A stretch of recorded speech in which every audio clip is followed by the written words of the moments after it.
ओम नमः शिवाय। जय श्री राम। आपको नकारात्मक ऊर्जा परेशान कर रही है, निगेटिव एनर्जी, कि आपको सकारात्मक ऊर्जा ज़्यादा परेशान कर रही है? आज हम इसके लक्षण बताएंगे, क्योंकि बहुत सारे लोगों के फ़ोन कॉल, मैसेज और कमेंट आ रहे हैं कि आचार्य जी हम इतना पूजा पाठ करते हैं, भक्ति करते हैं, फिर भी सारा दुख हमारे जीवन में ही क्यों लिखा हुआ है।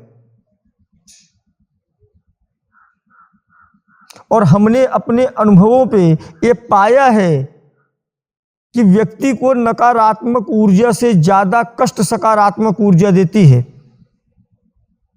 व्यक्तियों के जीवन में नकारात्मक ऊर्जा से ज़्यादा कष्ट और समस्याएं सकारात्मक ऊर्जा पैदा करती हैं।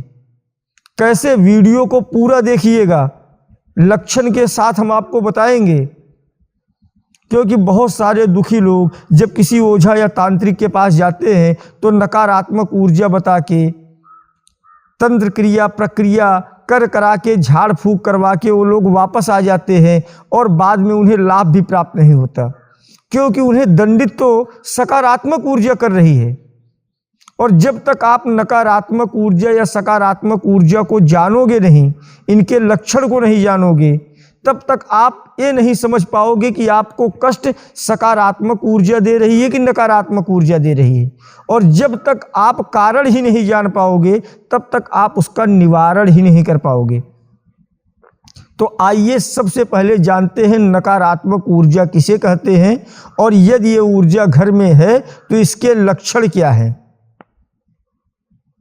पहली चीज, भूत प्रेत जिन जिन्नात मरी मशान शाकनी डाकनी लाकनी हाकनी यक्षणी पूतना मुंजा बेताल ब्रह्म राक्षस, इन सब को नकारात्मक ऊर्जा की श्रेणी में रखा गया है।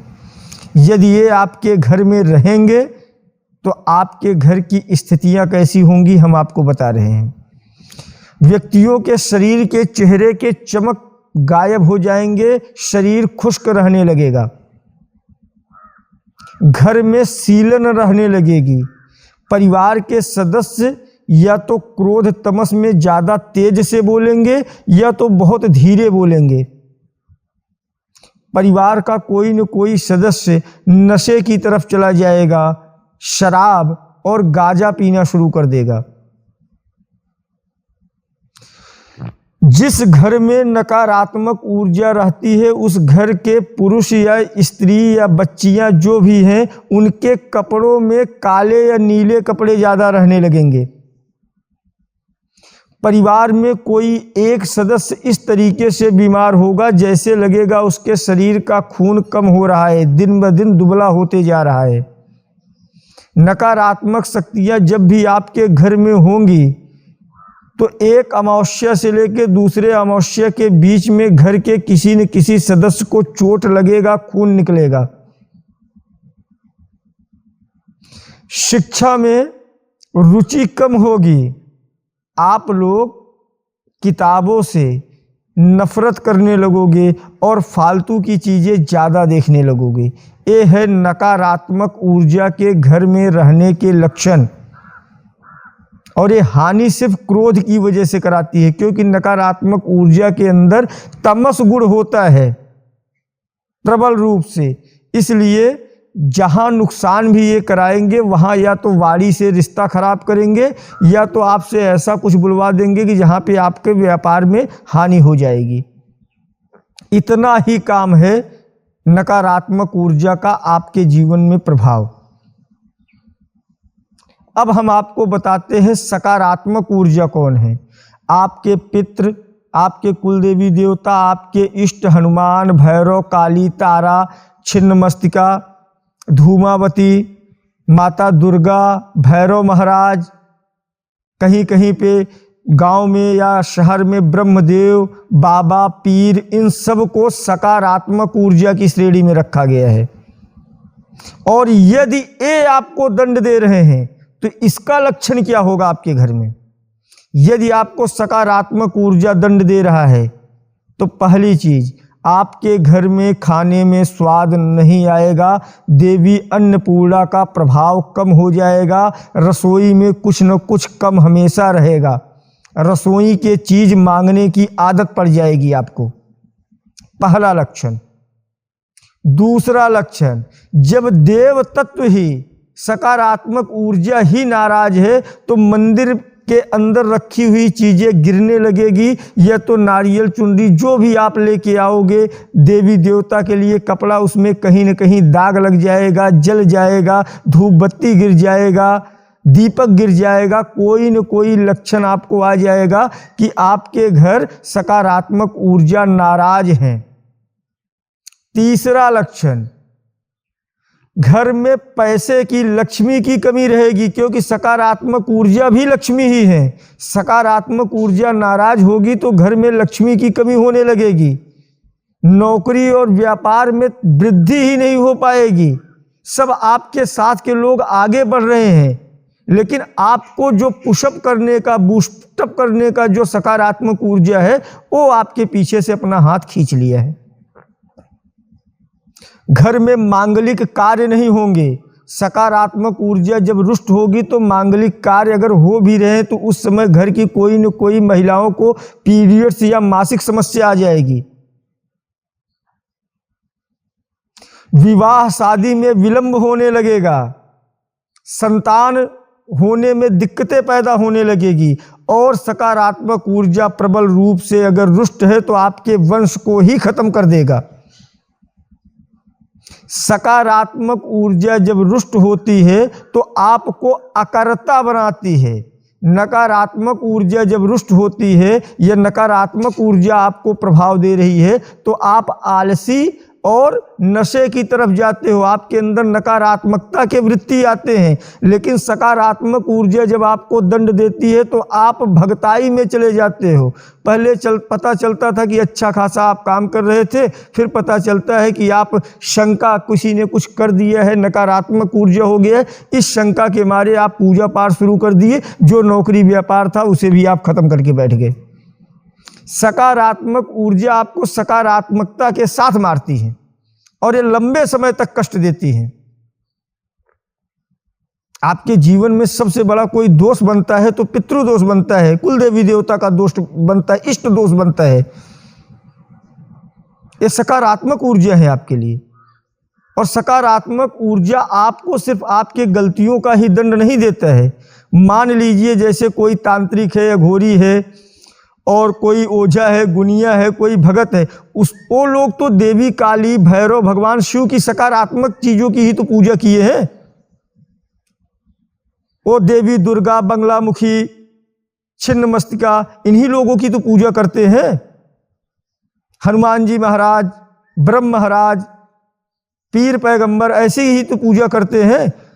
कोई गया उनके पास, उनको कुछ धन दिया तो उन्होंने किया क्या, अपने देवी देवता से प्रार्थना की और उनका देवी देवता आया आपके घर में, सारी ऊर्जाओं को अनियंत्रित कर दिया और आपको नुकसान दिया।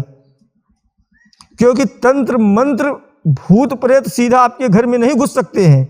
याद रखिएगा, आपके घर में सीधा कभी भी कोई भूत प्रेत घुस ही नहीं सकता है, क्योंकि घर एक मंदिर होता है, उसमें पूजा पाठ होता है। हर हिंदू के घर में मंदिर होता है, पूजा पाठ होता है, क्रिया प्रक्रियाएं करते हैं, हवन पूजन होता है।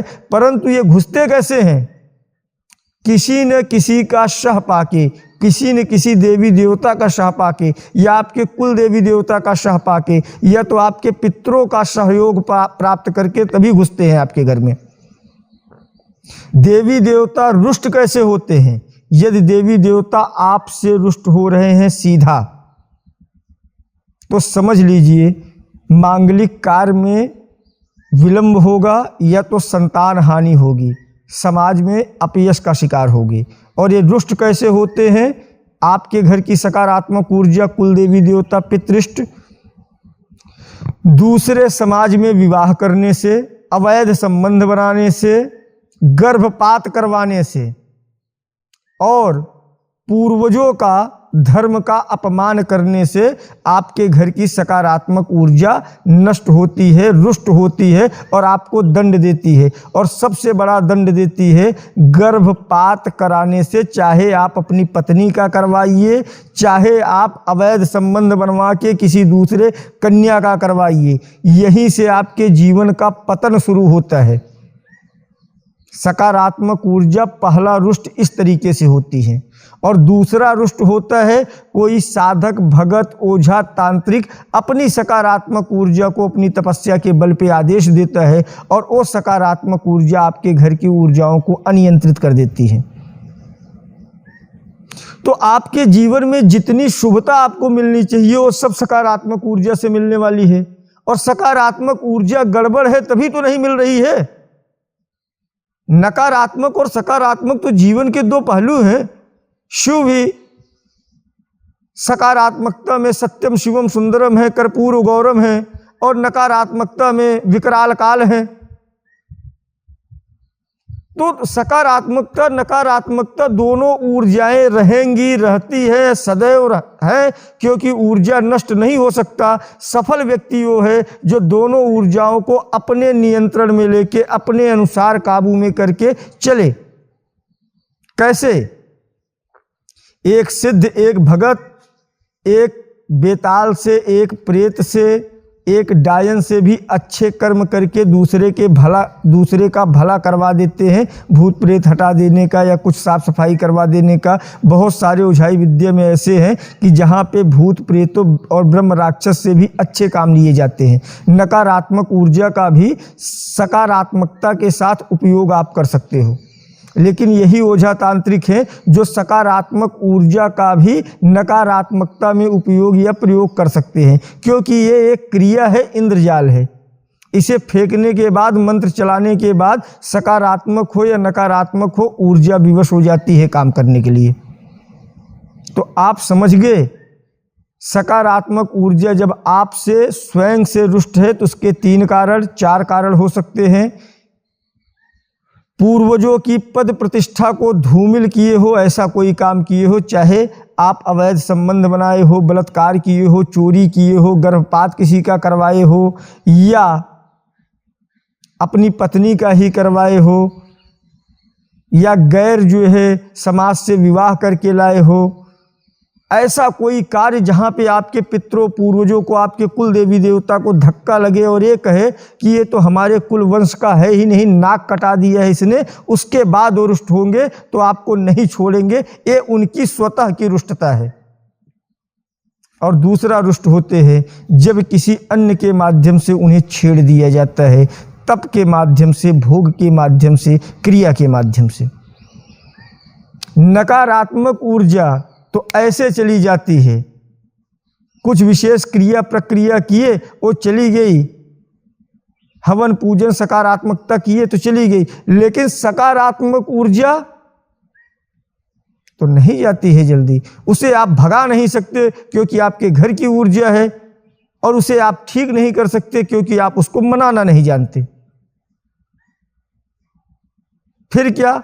एक विकल्प छोड़ता है सकारात्मक ऊर्जा। कहीं न कहीं आपके मुख से राम, शिव का नाम आता है, क्योंकि यही वो नाम है जो आप लंबे समय तक कष्ट झेलने के बाद यही नाम के सहारे आप पार होते हैं। तो बात आप समझ लिए, सकारात्मक ऊर्जा नकारात्मक ऊर्जा से ज़्यादा दुख देता है। आपके जीवन में धन की कमी है, भोजन में स्वाद नहीं आ रहा है, मंदिर के कपड़े जल रहे हैं, या आपके नए कपड़े खराब हो रहे हैं, किसी न किसी प्रकार से दाग लग रहे हैं, या आपके आंखों की रोशनी जल्दी जा रही है, तो आप समझ लीजिए कि आपके ऊपर सकारात्मक ऊर्जा का अच्छा प्रभाव नहीं पड़ रहा है, वो आपसे रुष्ट हैं। विवाह नहीं हो रहे हैं, शादी नहीं हो रही है, बच्चे पैदा नहीं हो रहे हैं, ये सब सकारात्मक ऊर्जा के रुष्ट होने के लक्षण हैं। घर में क्लेश बना हुआ है, ये सब सकारात्मक ऊर्जा के रुष्ट होने के लक्षण हैं। लक्ष्मी का ना आना, ये सब सकारात्मक ऊर्जा के रुष्ट होने के लक्षण हैं। नकारात्मक ऊर्जा जब रुष्ट होगा, आपके घर में आएगा तो अहंकार वृत्ति है, वो खाएगा, पिएगा, मौज करेगा, बीमार करेगा, चला जाएगा, गंदगी फैलाएगा। लेकिन सकारात्मक ऊर्जा जब आपसे रुष्ट होगी तो आपके इनकम के सारे मार्ग ही बंद कर देगी, अकेला कर देगी। जिस प्रकार 1 लाख पूत 1.25 लाख नाती ता रावण घर दिया न बाती। 1,00,000 पुत्र यानी पूरा लंका ही रावण का पुत्र था। लेकिन रावण जैसे अधर्मी को भी जब एक राम जैसा सकारात्मक ऊर्जा मारने गया तो वंश विहीन कर दिया। सकारात्मक ऊर्जा जब मारता है तो वंश का नाश कर देता है, पीढ़ी दर पीढ़ी बर्बाद कर देता है। और नकारात्मक ऊर्जा जब मारेगा तो हाथ पैर बर्बाद करेगा, इससे ज़्यादा कुछ भी नहीं करेगा। आज के लिए बस इतना ही। जय श्री राम।